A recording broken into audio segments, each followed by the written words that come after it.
morning, students. Today, in this session, I'm going to discuss some questions with you, which are based on the polynomial. Okay. So, the first question is which of the following expressions?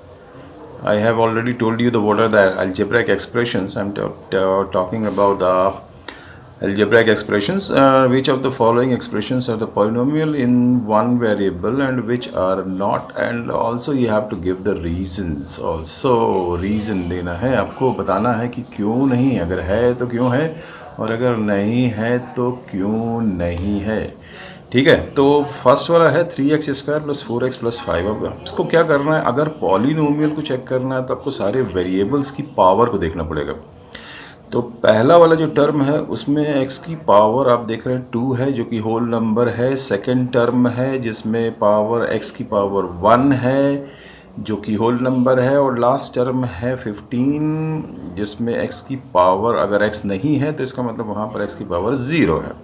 So all the powers of the variable are whole numbers, therefore this is a polynomial. All the, ये इसमें reason आप लिखेंगे, ये polynomial है.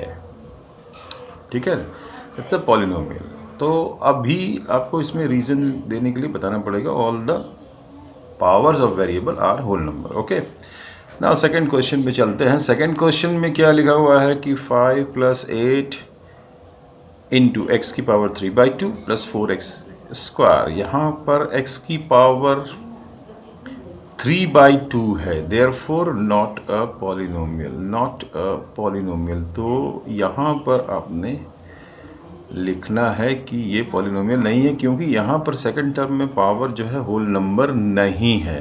This is not a whole number. यहाँ पर power x की power 0 है, क्योंकि x है ही नहीं यहाँ पर. और यहाँ पर x की पावर 2 है, जो कि होल नंबर है. यहाँ पर भी होल नंबर है, लेकिन ये मिडिल टर्म देखो, बीच वाला टर्म में x की पावर 3/2 है, जो कि होल नंबर नहीं है. Therefore this is due to this, ये एक पॉलिनोमियल नहीं है. ठीक है, आगे चलते हैं.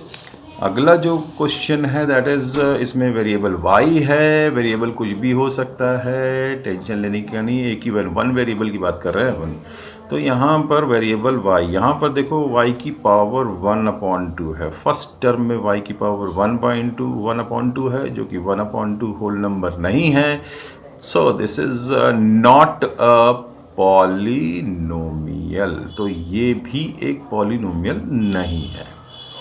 इसके बाद यहाँ पर आते हैं फोर्थ क्वेश्चन में. देखिए, फोर्थ क्वेश्चन में लिखा हुआ है y² - 1/y². तो इसको अपन लिख सकते हैं y² - y⁻² सो यहाँ पर ये एक होल नंबर नहीं है, ये एक इंटीजर है. But this is not a whole number, therefore this is not a polynomial. सभी नॉट पॉलिनोमियल निकल रहे हैं, क्या बात है. Not a polynomial. ठीक हो गया ना. नेक्स्ट क्वेश्चन देखते हैं, लास्ट क्वेश्चन ऑफ दिस, इसका लास्ट पार्ट है x⁻³ × 3x की पावर 2 - 4x + √5. ओके, तो यहाँ पर देख रहे हैं x की पावर 3 है, होल नंबर है. यहाँ पर x की पावर 2 है, होल नंबर है. यहाँ पे x की पावर 1 है, अगर नहीं लिखा है मतलब 1 है. और x नहीं है तो x की पावर 0 है. और यहाँ पर देखिए, यहाँ पर रूट किसके ऊपर लगा है, कांस्टेंट की तरफ लगा हुआ है, लेकिन वेरिएबल यहाँ पे x की पावर 0 है. So this is a polynomial. It is a polynomial. It is a polynomial. ठीक है, तो ये एक पॉलिनोमियल हो गया. तो इस तरीके से कुछ क्वेश्चंस आपसे पूछे जा सकते हैं कि जिसमें कि कोई पॉलिनोमियल है या नहीं है, आपको बताना हो सकता है. ठीक है, तो अब अगले क्वेश्चन में चलते हैं. Right the degree of the polynomial. This is very important also. इसमें डिग्री देखनी, तो डिग्री में x की पावर को देखना है. दोनों में यहाँ पर देखो x की पावर 1 है, मैक्सिमम पावर देखनी है x की. इस क्वेश्चन में भी आपको मैक्सिमम पावर देखनी है x की. तो x की पावर 1 है, यहाँ पे x की पावर 0 है, तो इसकी डिग्री हो गई आपकी, डिग्री मैक्सिमम पावर कितनी हो गई, 1. तो ये 1 हो गया. यहाँ पर देखो x की पावर 2 है, यहाँ x की पावर 1 है, यहाँ पे x की पावर 0 है. तो इसका मतलब मैक्सिमम पावर 2 हो गई, तो इसकी हो गई degree 2. Degree is equal to 2. आया समझ. अब यहाँ पे देखो x की पावर 2 है, यहाँ x की पावर 4 है, यहाँ x की पावर 1 है, यहाँ पे x की पावर 3 है और यहाँ पे x की पावर 0 है। तो मैक्सिमम पावर कौन है? 4। तो इसकी डिग्री कितनी हो गई? इसकी डिग्री हो गई 4। आया समझ में? अब यहाँ पर देखो ये 0 है। क्या है? 0। So this is a zero polynomial. 0 अगर केवल लिखा हुआ या 0x² plus 0x plus 0 something कुछ भी 0 0 जिसके कोफिशिएंट 0 0 0 हैं, तो हम x की पावर कुछ भी लिख सकते हैं। x की पावर यहाँ पर हम 100, 1000, 2000 मतलब कुछ भी लिख सकते हैं, कुछ भी। तो यहाँ पर डिग्री आप बोलेंगे, क्योंकि ये 0 पॉलिनोमियल है तो डिग्री आप लिखेंगे नॉट डिफाइंड। ठीक है, ये डिग्री लिखेंगे नॉट डिफाइंड अगर 0 लिखा हुआ है, केवल 0। ठीक है, केवल 0। कुछ भी हो सकता है, मतलब जैसे अगर मान लो ऐसे लिखा हुआ 0x² प्लस 0x, तो क्या है पॉलिनोमियल? ये भी तो इसके कोफिशिएंट 0 0 हैं दोनों, तो ये 0 पॉलिनोमियल हुआ। और 0 पॉलिनोमियल की डिग्री हमेशा नॉट डिफाइंड होती है, ये हमेशा याद रखना। अब कोई कांस्टेंट लिखा हुआ, अगर कोई कांस्टेंट लिखा हुआ है तो इसका मतलब ये हुआ कि ये एक कांस्टेंट पॉलिनोमियल है, और कांस्टेंट पॉलिनोमियल की जो डिग्री होती है वो हमेशा 0 होती है। ठीक है, तो डिग्री ऑफ कांस्टेंट पॉलिनोमियल कितनी हो गई? 0। कांस्टेंट पॉलिनोमियल की डिग्री हमेशा 0 होती है। अब दो क्वेश्चन और डिस्कस करते हैं। यहाँ पर देखो 1 है, मतलब x की पावर 0 है, यहाँ पर x है तो पावर 1 है, और यहाँ पे x की पावर 2 है, तो मतलब इसकी डिग्री हो गई आपकी 2। और यहाँ पर देखो इसको हमें मल्टीप्लाई करना पड़ेगा। यहाँ पे हो जाएगा y की पावर 3 माइनस इसका मल्टीप्लाई यहाँ करेंगे, फिर इसके मल्टीप्लाई यहाँ करेंगे तो minus y to the power 7 आएगा। सो इसकी डिग्री जो हो गई ना, ये हो गई 7। ठीक है, इतनी बात समझ में आ गई आप लोगों को किस तरह से डिग्री फाइंड आउट करते हैं और किस तरह से पॉलिनोमियल को पहचाना जाता है। ठीक, ओके। ना स्टूडेंट्स, यहाँ पर हम लोग डिस्कस करने जा रहे हैं एक और question. Right the coefficient of x² in the following. आपसे कोई मैंने x² लिया, आपसे कोई भी कोफिशिएंट ऑफ x³ भी पूछा जा सकता है। अगर उसमें x³ है तो, नहीं भी है तो भी x³ x to the power 5 या x की पावर 4 कुछ भी पूछा जा सकता है। तो यहाँ पर हमने कुछ क्वेश्चंस लिए हैं जिनके लिए हम coefficient of x² find out करेंगे। यहाँ पर देखिए ये x की पावर 4 है, तो यहाँ का कोफिशिएंट देखिए 1 है, -1 है। ठीक है, यहाँ पर x की पावर 5 है, कोफिशिएंट है +2, और यहाँ पर x² है। ठीक है, तो x² को ढूंढो। x² कहाँ पर? x² के साथ में कौन सा कांस्टेंट नंबर लगा हुआ है? ये देखिए, ये तो यहाँ पर है coefficient of x²। Coefficient of x² is equal to -2 है यहाँ पे। ठीक है, यहाँ पर देखो x² का कोफिशिएंट, अब यहाँ पर x² हमें इसको एक्सपैंड करना पड़ेगा। x² minus 14x plus 49। सो यहाँ पर कोफिशिएंट ऑफ x² जो है, coefficient of x² is equal to हो गया 1। ओके, यहाँ पर देखिए थर्ड वाला जो क्वेश्चन है इसमें 3x प्लस 5 है, x² नहीं है। So you can write 0x² plus 3x minus 5। तो यहाँ पर आप देख रहे हैं कि coefficient of x² is equal to 0। जब कोई टर्म x² नहीं है, उसका कोफिशिएंट पूछ रहे हैं और x² है ही नहीं, तो हम उसका कोफिशिएंट 0 लिखेंगे। ठीक है, यहाँ पर भी देखिए इस क्वेश्चन में भी x की पावर 3 की जो कोफिशिएंट है वो 4 है, x की पावर 4 का कोफिशिएंट 4 है, और यहाँ पर x की पावर 0 का कोफिशिएंट है 2, लेकिन x की पावर 2 तो है ही नहीं।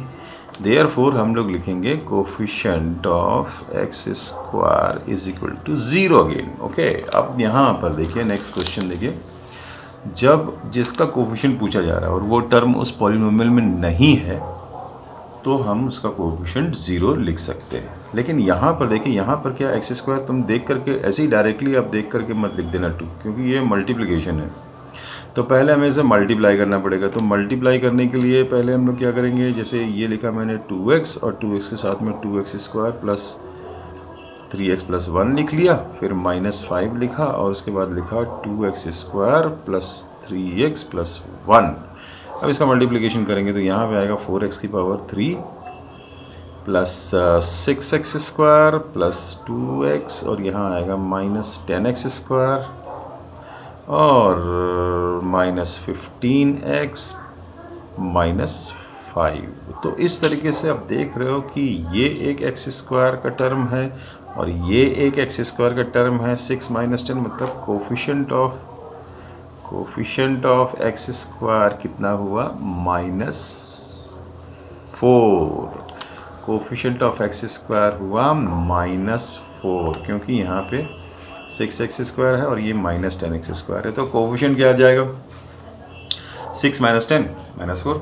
तो कोफिशिएंट ऑफ x² यहाँ पर हो गया -10। तो इस तरीके से ऐसे ही हवा में नहीं लिखना है आपको देखना है, पहले चेक करना है कि क्या उसमें x² है।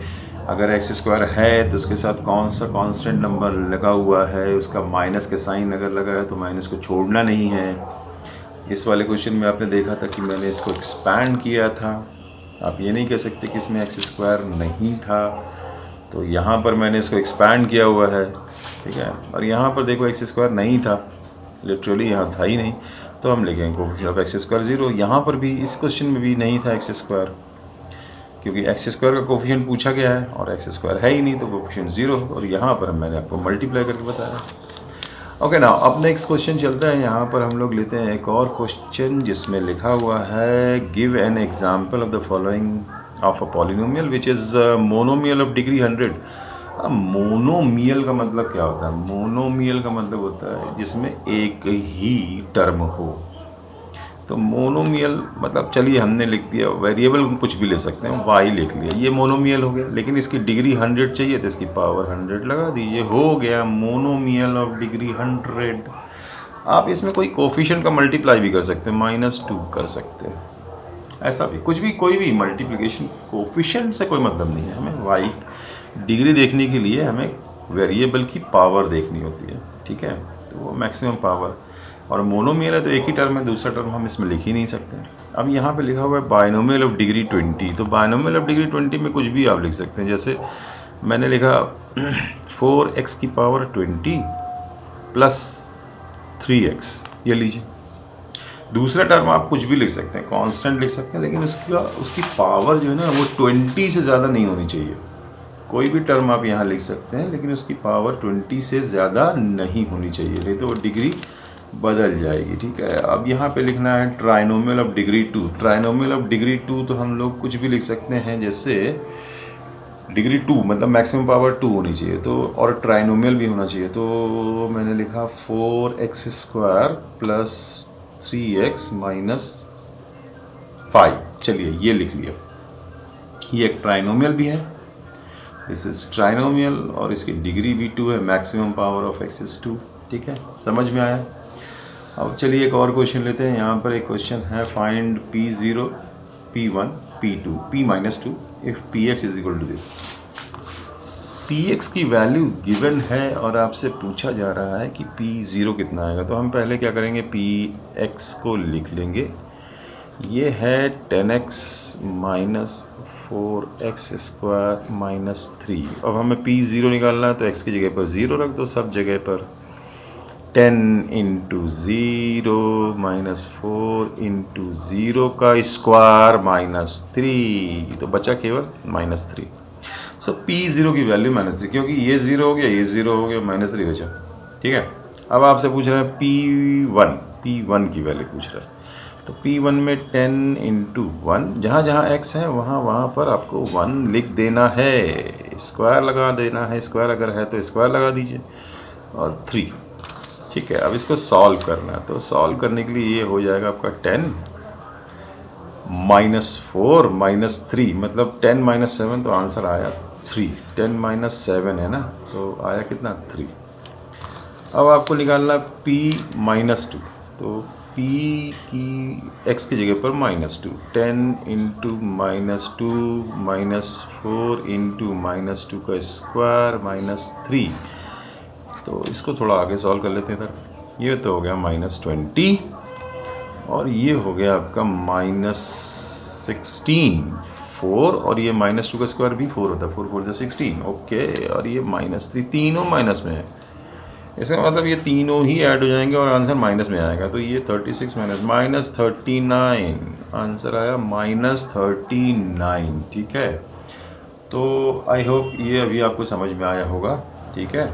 ओके स्टूडेंट, यहाँ पर हम लोग लेके आए हैं नया एक क्वेश्चन नंबर 6 है। ये NCERT एग्जाम्पलर से में दिया हुआ है। Find if √3 - m is a zero of px is equal to 2x² - 3x, ठीक है। अगर हमें चेक करना है कि ये अगर पॉलिनोमियल है 2x² - 2√3 mx, देन क्या इसका एक ज़ीरो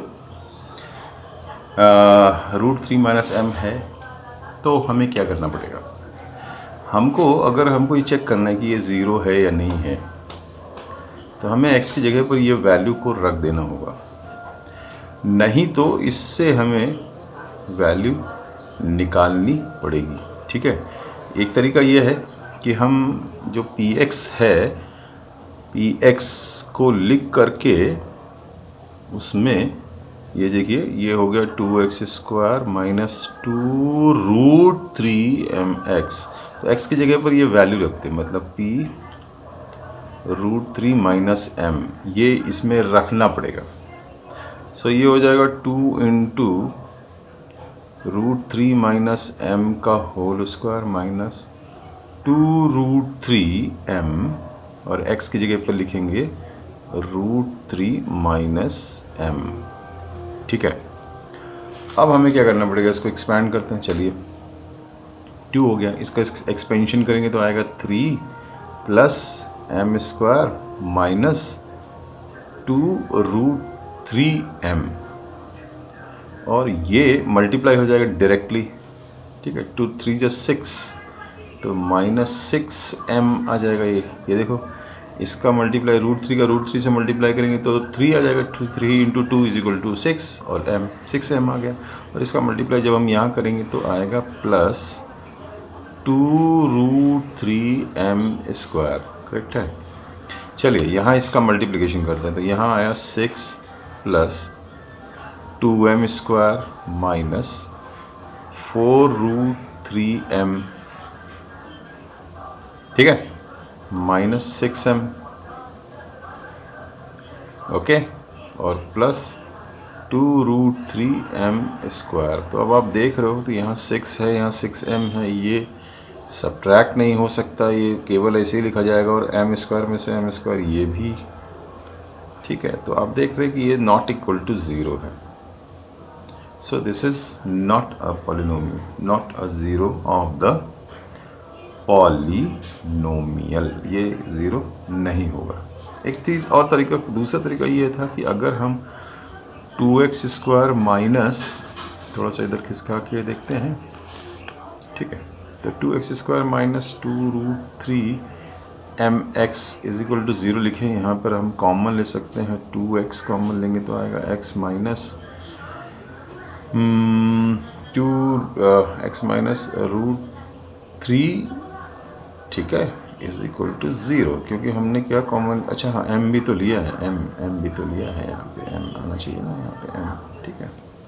सो यहाँ पर दो चीज़ें आ रही हैं, एक तो 2x इज इक्वल टू 0 आ रहा है, या तो x इज इक्वल टू आ रहा है √3 m, ये आ रहा है √3 m। तो इसका मतलब ये है कि जो दिया हुआ है वो 0 नहीं है, ठीक है। इसकी मतलब ये हुआ, ठीक है, समझ में आ गया। चलिए आगे चलते हैं। और फाइंड द, ये क्वेश्चन भी बहुत अच्छा क्वेश्चन है, और ये बड़ा इंपॉर्टेंट क्वेश्चन भी है कि find the value of k for which x is equal to 2 is a zero of this polynomial. तो अगर ये x इज इक्वल टू 2 0 है, तो मतलब इसमें रखने पर इसकी वैल्यू 0 आनी चाहिए, पॉलिनोमियल पूरा 0 हो जाना चाहिए, ठीक है।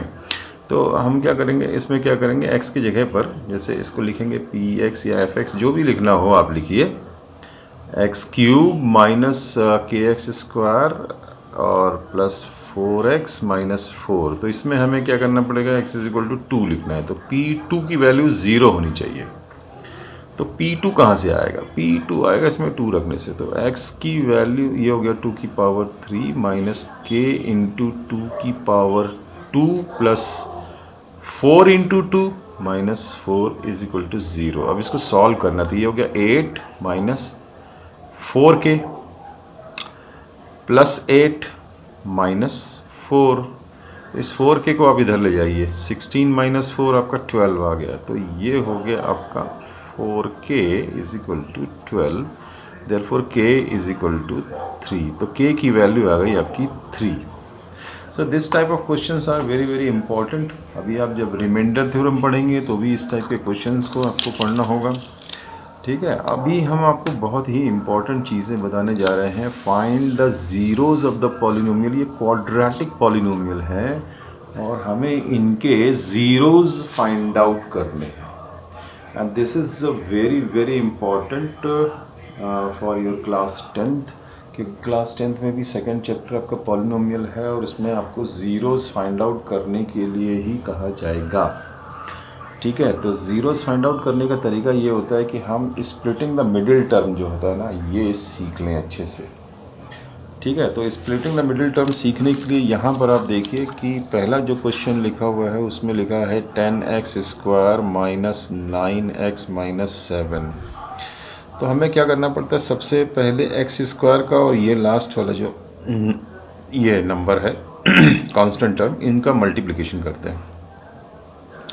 तो उससे हमें मिलता है product is equal to minus 70। Product negative भी हो सकता है, प्रोडक्ट पॉजिटिव भी हो सकता है। अगर प्रोडक्ट नेगेटिव है तो हमें दो ऐसे नंबर ढूंढने हैं। प्रोडक्ट अगर नेगेटिव है तो हमें दो ऐसे नंबर ढूंढने हैं जिनको सब्ट्रैक्ट करने से 9 आए और मल्टीप्लाई करने से 70 आए, ठीक है। 70 में 70 को अगर आप देखोगे तो 7 इंटू 5 इंटू 2 ऐसे करके कर सकते हैं 70 का, ठीक है। तो अब आप सोचना पड़ेगा आपको कि क्या कर सकते हैं कि ये फैक्टराइज हो जाए, मतलब 70 आ जाए। 35 इंटू 2 हो सकता है या 14 इंटू 5 हो सकता है। 14 और 5 आ गया। ये देखिए 7 इंटू 2 लिया और 5 को अलग कर लिया, तो 7 2 = 14 और में से 5 माइनस करेंगे तो 9 आएगा। तो ये हो गया आपका 10x स्क्वायर माइनस 14x और प्लस 5x। प्रोडक्ट जब नेगेटिव होता है तो दोनों में अपोजिट साइन लगते हैं, तभी सब्ट्रैक्शन हो सकता है, ठीक है। तो बड़े वाले में हमेशा मिडिल टर्म का साइन लगेगा और छोटे वाले में ये साइन, अलग साइन, उल्टा साइन उसका। सो ये हो गया आपका 7, ठीक है। तो ये आपको सीखना बहुत ज़रूरी है। ये अगर आपने सीख लिया splitting the middle term, so that will be beneficial for you always, okay. तो ये अब यहाँ पर हम क्या कॉमन ले सकते हैं, इन दोनों में क्या कॉमन ले सकते हैं, 2x कॉमन ले सकते हैं। तो यहाँ पे आएगा 5x माइनस 7 और यहाँ पे आएगा प्लस 1, तो आ गया 5x माइनस 7। तो यहाँ देखना है आपको, ये जो पहले टर्म उसमें आएगा ब्रैकेट में, वही चीज़ दूसरे ब्रैकेट में भी आना चाहिए। सो ये हो गया आपका 5x minus 7 and 2x plus 1, ठीक है। अब अगर ज़ीरोज़ फाइंड आउट करने हैं आपको तो 5x माइनस 7 को आप ज़ीरो लिखिए, तो हमको यहाँ पर x इज इक्वल टू 7/5 मिलेगा। और दूसरा है 2x plus 1 is equal to 0 लिखेंगे तो x इज इक्वल टू आएगा -1/2, क्योंकि 1 इस तरफ जाएगा तो माइनस हो जाएगा, फिर 2 डिवाइड में आएगा। तो इस तरीके से ज़ीरोज़ निकालने हैं। अभी हम दूसरा क्वेश्चन लेने जा रहे हैं, ये वाला क्वेश्चन है 9x स्क्वायर वाला, ठीक है। चलिए सुन, यहाँ पर हम लोग और एक क्वेश्चन लेते हैं जिसको हमें फैक्टराइज करना है by splitting the middle term. लेकिन आपको ध्यान ये रखना है, स्प्लिटिंग द मिडिल टर्म जब भी आप करेंगे तो आपका जो, मैं पहले समझा देता हूँ आपको कि जैसे कोई भी क्वाड्रेटिक पॉलिनोमियल आपको मिलेगा ax square plus bx plus c के फॉर्म में, तो इसको फैक्टराइज करने के लिए हमें क्या करना पड़ता है, पहले ये एक्स स्क्वायर का टर्म और कांस्टेंट टर्म का मल्टीप्लाई करते हैं, ये और इसका कांस्टेंट टर्म और एक्स स्क्वायर का कोफिशिएंट, इन दोनों को मल्टीप्लाई करते हैं तो जिससे हमें मिलता है प्रोडक्ट। प्रोडक्ट a इंटू सी से मिलता है, ठीक है। और c का जो साइन है वो हमें हमेशा लेके चलना है, माइनस का होगा तो माइनस और पॉजिटिव होगा तो पॉजिटिव। तो प्रोडक्ट, या तो प्रोडक्ट आपका पॉजिटिव होगा दो चीज़ें हो सकती हैं, प्रोडक्ट या तो पॉजिटिव होगा या नेगेटिव होगा, पॉजिटिव या नेगेटिव। तो पॉजिटिव अगर होगा तो हमें दो ऐसे नंबर ढूंढने हैं जिनको जोड़ने से, सपोज़ हमने बी के दो पार्ट्स किए, एक पार्ट एल लिया और दूसरा पार्ट एम लिया, तो इस एल या तो दोनों में माइनस एल माइनस एम, मतलब दोनों में सेम साइन रहेगा और दोनों के जोड़ने से बी आना चाहिए, या दोनों में पॉजिटिव होना चाहिए एल प्लस एम, इस तरीके से। और अगर नेगेटिव हुआ प्रोडक्ट तो हमें दो ऐसे नंबर ढूंढने जिनको सब्ट्रैक्ट करने से बी आए और मल्टीप्लाई करने से ए सी। ठीक है, तो यहाँ पर क्या होना चाहिए, यहाँ पर या तो माइनस एल प्लस एम होगा, अगर मिडिल टर्म ये एल बड़ा है, मान लीजिए एल जो है वो बड़ा नंबर है, तो बड़े वाले में मिडिल टर्म का साइन लगेगा, जो साइन यहाँ पर होगा वो बड़े वाले में लगेगा, छोटे वाले में उसका नेगेटिव उल्टा लगेगा साइन। और अगर बड़े वाले में यहाँ मिडिल टर्म में प्लस साइन है तो बड़े वाले नंबर में प्लस और छोटे वाले में माइनस। इस तरीके से आपको प्रोडक्ट दो टर्म्स आपको फाइंड आउट करना है। अब यहाँ पर देखिए इस क्वेश्चन में 9 इंटू 20, मतलब इसका जो प्रोडक्ट है दैट इज़ प्लस 180 है, प्लस 180 है। मतलब हमें ऐसे दो नंबर फाइंड आउट करने हैं जिनको मल्टीप्लाई करने से 180 आए लेकिन ऐड करने से 27 आए। ठीक है, तो 180 के बहुत सारे हो सकते हैं, जैसे मान लीजिए 6 इंटू 30 कर देते हैं, 30 इंटू 6 करेंगे तो भी 180 आएगा, या 18 इंटू 10 कर सकते, इसको फैक्टराइज कर लीजिए 18 इंटू 10 जैसे। ठीक है, तो यहाँ पर हम लिख सकते हैं इसको 3 इंटू 3 इंटू 2 इंटू 5 इंटू 2। अब ये सब सारे प्राइम फैक्टराइजेशन हो गया। अब इसमें से आपको ढूंढना है कि कौन से ऐसे दो नंबर है जिनको ऐड करने से वो आ जाता है। जैसे ये देखिए 15 ले लिया और 12 ले लिया, 15 और 12 करने से आ जाएगा। ठीक है, तो इसके दो पार्ट्स हो गए, 27 के दो पार्ट्स हो गए, एक तो 15 हो गया, दूसरा 12 हो गया। अब इसमें हमें सेम साइन लगाने, दोनों में प्रोडक्ट अगर पॉजिटिव होता है तो सेम साइन लगते हैं, तो जो साइन मिडिल टर्म में होगा वही दोनों में लगेगा। तो यहाँ प्लस, यहाँ पे प्लस, ये x हो गया, ये भी x हो गया। तो अब हो गया आपका 9x² plus 15x plus 12x plus 20। ठीक है, ऐसे बहुत सारे शॉर्टकट मेथड्स भी हैं जो हम आपको बाद में डिस्कस करेंगे कभी, लेकिन पहले जो बेसिक चीज़ें हैं उसको सीख लीजिए अभी।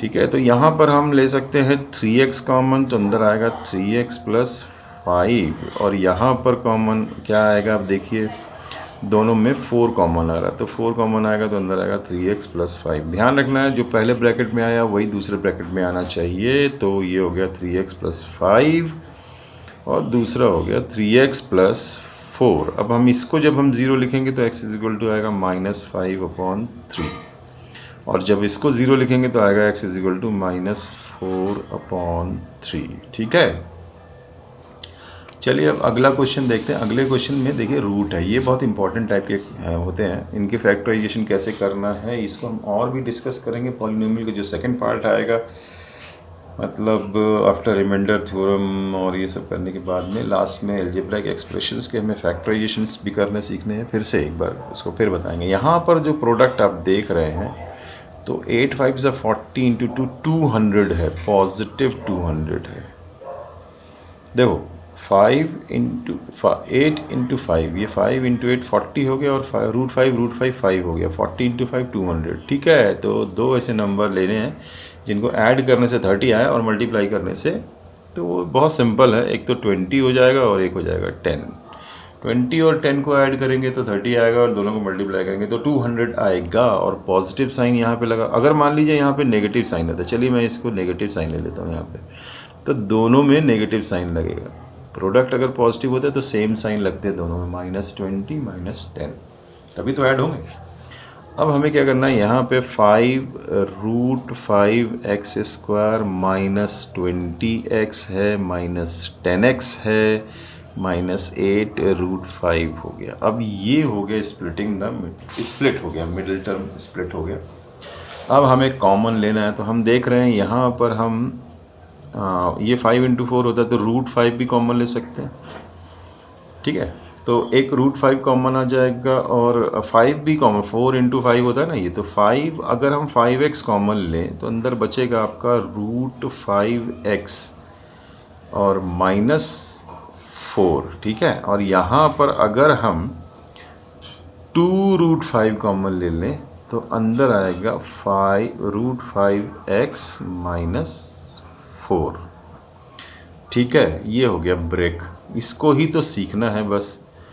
तो रूट 5x माइनस 4 और दूसरे ब्रैकेट में आ गया 5x माइनस 2 रूट 5। सो ये हो गया आपका ब्रेक। अब दोनों को अलग अलग ज़ीरो लिखेंगे, तो अगर हम root 5x minus 4 is equal to zero लिखेंगे तो root 5x is equal to 4 आएगा।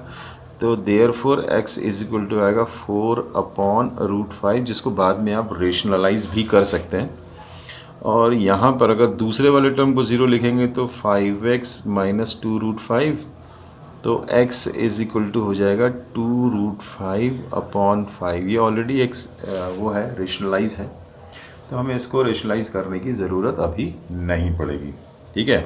आगे चलते हैं, ये एक और क्वेश्चन लेते हैं लास्ट में। एक्स स्क्वायर यहाँ पे बीच में देख रहे हो आप, रूट 5 है और प्रोडक्ट आप देखें तो यहाँ पर 1 है और यहाँ पे माइनस 20 है, तो प्रोडक्ट इसका आया नेगेटिव 20। मतलब दो ऐसे नंबर ढूंढो जिनको सब्ट्रैक्ट करने से 3 रूट 5 आए और मल्टीप्लाई करने से 20, तो 3 रूट 5 आए, ठीक है। तो अब हम क्या करेंगे, इसको हम लिख सकते हैं, क्योंकि यहाँ रूट 5 लाना है तो हम इसको लिख सकते हैं 4 इंटू रूट 5 इंटू रूट 5, ठीक है। ये हमेशा आपको ऐसे मिलेगा, ठीक है। रूट 5 इंटू रूट 5 होता है, 5 4 20 होता है, ठीक है। अब देखिए, एक अगर हम 4 रूट 5 ले और दूसरा रूट 5 ले तो 3 रूट 5 आ जाएगा।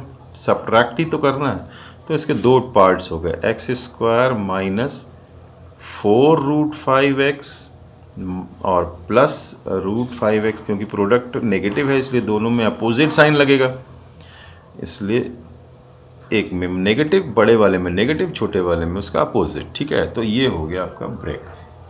अब इसमें से अगर हमने x कॉमन लिया तो यहाँ पे बचेगा x माइनस 4 रूट 5, और अगर हम यहाँ पे रूट 5 कॉमन लेंगे तो अंदर आएगा x माइनस 4 रूट 5, क्योंकि 20 को हम लिख सकते हैं 4 रूट 5 इंटू रूट 5, तो उसमें से रूट 5 निकल जाएगा तो केवल 4 रूट 5 बचेगा, तो वही आया यहाँ पे। तो ये हो गया x प्लस रूट 5 और दूसरा हो गया x माइनस 4 रूट 5, ठीक है। तो ज़ीरोज़ फाइंड आउट करने हैं, तो x प्लस 5 रूट 5 को हम ज़ीरो लिखेंगे तो हमको मिलेगा x is equal to minus root 5, एक हो गया। और दूसरा ज़ीरो बहुत ही आसान हो गया, x माइनस 4 रूट 5 है, इज इक्वल टू ज़ीरो लिखेंगे तो ये मिलेगा x is equal to 4 root 5 positive में। तो इस तरीके से ये क्वेश्चंस आपको करने हैं, इस टाइप के क्वेश्चंस को, और होपफुली आपको समझ में आया होगा, ठीक है। तो चलिए मिलते हैं नेक्स्ट वीडियो में।